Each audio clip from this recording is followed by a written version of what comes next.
ओम नमः शिवाय।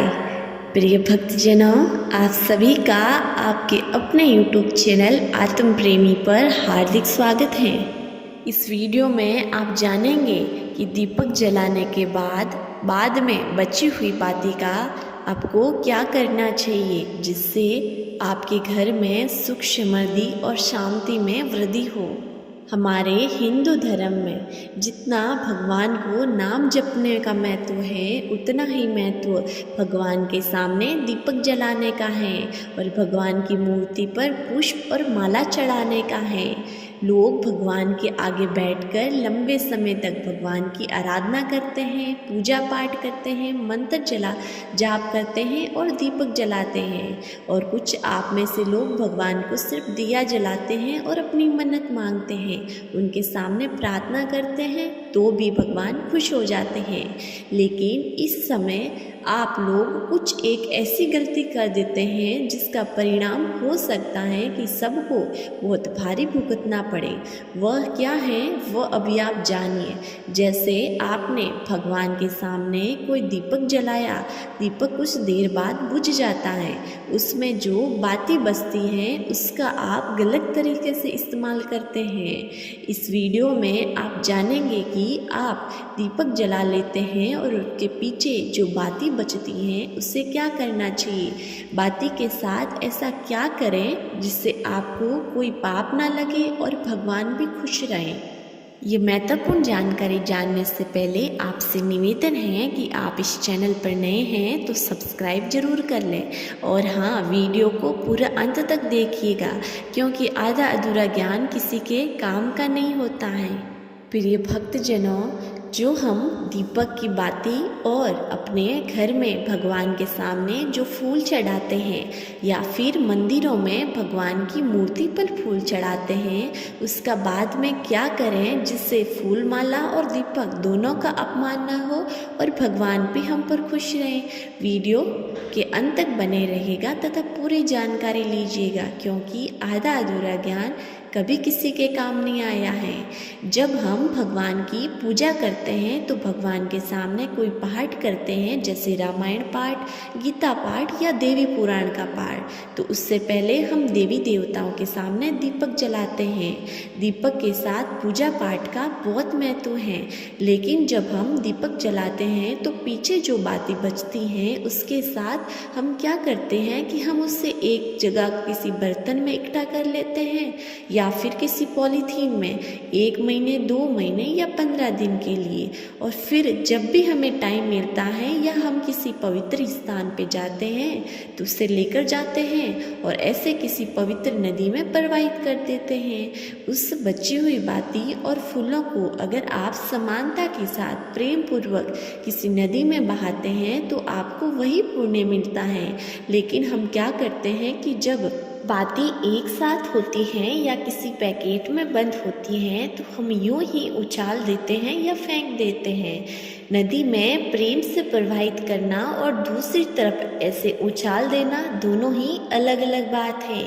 आपको इस बात को समझना होगा कि वह कोई अब पहले जैसे दीपक जलाने से पहले जो साधारण बाती थी वैसी नहीं है। उस बाती में जब हमने भगवान के सामने जलाया तो उसमें मंत्रों का जाप किया था, भगवान से जो प्रार्थना की थी वो सभी उस बाती में समाहित हैं। हमारी इच्छाएं, हमने जो भगवान के सामने मंत्र जाप किए हैं, भगवान की आरती की है, भगवान की आराधनाएं की हैं, वो सभी उस बाती में समाहित होती हैं। और फिर हमारे द्वारा बाती को यूं ही उछाल कर फेंक देना भगवान का अपमान है। जो मंत्र किए थे भगवान के, उनका अपमान है। तो अब यह समझने की बात है कि हमारी आस्था का भी अपमान ना हो और भगवान के सामने हमने मंत्र जाप किया है उसका भी अपमान ना हो, और भगवान का भी अपमान हो। तो प्रिय भक्तजनों, तो पहले ये जानिए कि हमें उन बाती का करना क्या चाहिए। पहले आप ऐसा कीजिए कीजिए 1 हफ्ते तक या 15 दिन या 1 महीने की बातियाँ किसी बर्तन में इकट्ठा कर लें। फिर उन बातियों को देवी माँ के सामने या जिस देवी माँ की आप या जिस भगवान के सामने जोत करते हैं जोत कीजिए और उस बातियों को उस जोत में समाहित कर दीजिए। जो जोत का धूपदान होता है वो बड़ा लीजिएगा ताकि उसमें सारी बातियाँ समाहित हो जाए, तथा अब उस धूपदाने में उन बातियों के ऊपर थोड़ा कपूर रखें, थोड़ा हवन सामग्री छिड़कें तथा अब उन बातों के ऊपर थोड़ी सी घी डाल दें और किसी माचिस से जला दें तथा वहाँ पर जो जोत होने लगी अब जोत को हाथ से बुझा दें, लेकिन याद रखें उस पर फूंक न डालें। जब जोत में से धुआं निकलने लगे तो भगवान के सामने अपने सबसे प्यारे मंत्र का जाप जो आप हर रोज़ भगवान के सामने बोलते हैं वो एक बार बोलें। अब प्रिय भक्तजनों, उस जोत यानी जोत से निकलने वाले धुएं को अपने पूरे घर में घुमा दें तथा अपने घर में लगे हुए तुलसी के पौधे के पास जोत रख दें। इससे ये होगा कि आपका पूरा घर पवित्र हो जाएगा तथा आपके घर में तथा घर के आसपास फैली हुई सारी नकारात्मकता दूर हो जाएगी और ये जोत का धुआं आपके घर के जिस कोने में पहुँचेगा वहाँ पर भगवान के मंत्र जप होंगे, वह सभी आपके घर में घूमने लगेंगे तथा चारों तरफ सकारात्मकता ही सकारात्मकता फैलेगी। अब जो आपने बाती की जोत की थी वह राख हो चुकी है। अब उस बाती से बनी हुई राख को किसी बर्तन में या किसी डिब्बे में भर लें तथा अपने पूजा घर में रख लें तथा हर रोज़ जब आप भगवान का दीपक जलाएं तथा भगवान का मंत्र उच्चारण करें उसके बाद उस डिब्बे में से लेकर उस भभूत को टीका लगा लें। इस भभूत का टीका लगाने के साथ आपके साथ ऐसा होगा कि भगवान भोलेनाथ आपकी रक्षा करेंगे तथा आपके पास नकारात्मकता नहीं आएगी और चारों तरफ आपके घर में सकारात्मकता का माहौल रहेगा।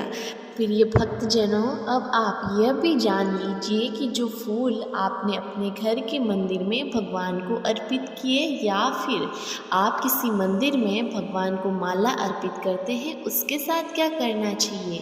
इन फूलों और फूलों की माला को आप किसी नदी में या फिर कूड़े कचरे में बिल्कुल नहीं फेंकें, इसे भगवान का अपमान माना जाता है। इसके साथ ही यदि आपको बहुत ज़्यादा मात्रा में यह फूल और मालाएं नदी में प्रवाहित करते हैं तो इससे पानी भी खराब होता है, इसके साथ जल प्रदूषण भी बढ़ता है। ये फूल और मालाएं लंबे समय तक किसी नदी में पानी में पड़ी रहती हैं तो सड़ जाती हैं, जिससे नदी में रहने वाले जीव जंतुओं को हानि पहुंचती है और ये एक तरीके से तो पाप है कि आपकी वजह से किसी जीव को परेशानी हुई या फिर उसकी मृत्यु हुई। इसलिए चाहे जैसा भी माला हो या कोई फूल हो या फिर कोई भी चीज़ हो नदी में बिल्कुल प्रवाहित ना करें, ये सरासर गलत है और ये फूल रूपी और माला रूपी भगवान का आशीर्वाद है, इसका अपमान होता है। अब आपको फूलों के साथ क्या करना चाहिए, इन सभी फूलों को आप इकट्ठा कर लीजिए और उन्हें धूप में रखकर सुखा दीजिए। जब ये फूल धूप में सूख जाए तो इन्हें छोटे छोटे टुकड़ों में काट दीजिए। फिर इन टुकड़ों और इन पंखुड़ियों को आप पूरी तरह से सुखा जाए और फिर किसी मिक्सी में पीस लीजिए। जब आप फूलों को सुखाकर पीस लेंगे तो वह एक पाउडर बन जाएगा।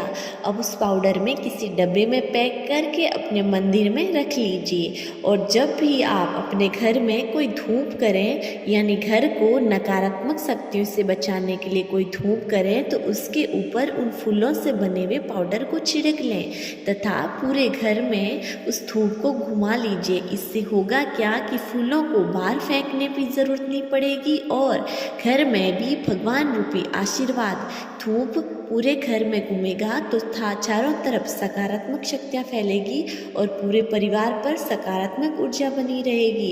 इस तरह का धूप आप हर रोज़ कर सकते हैं जिससे आपको भगवान का आशीर्वाद प्राप्त होगा और किसी जीव को भी आपकी वजह से परेशानी नहीं होगी और नदियों का या कोई भी जल प्रदूषित भी नहीं होगा।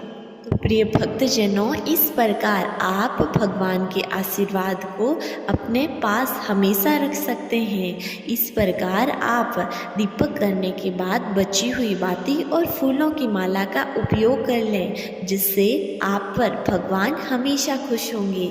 मुझे पूरी उम्मीद है कि आपको ये जानकारी बहुत पसंद आई है। पसंद आ गई है तो आपसे निवेदन है, चैनल को सब्सक्राइब कर लीजिए और इस वीडियो को किसी के साथ शेयर ज़रूर करें, ताकि उनको भी धूप और बाती का पता चल सकते हैं। मिलते हैं अगली वीडियो में नई जानकारी के साथ। तब तक के लिए हर हर महादेव।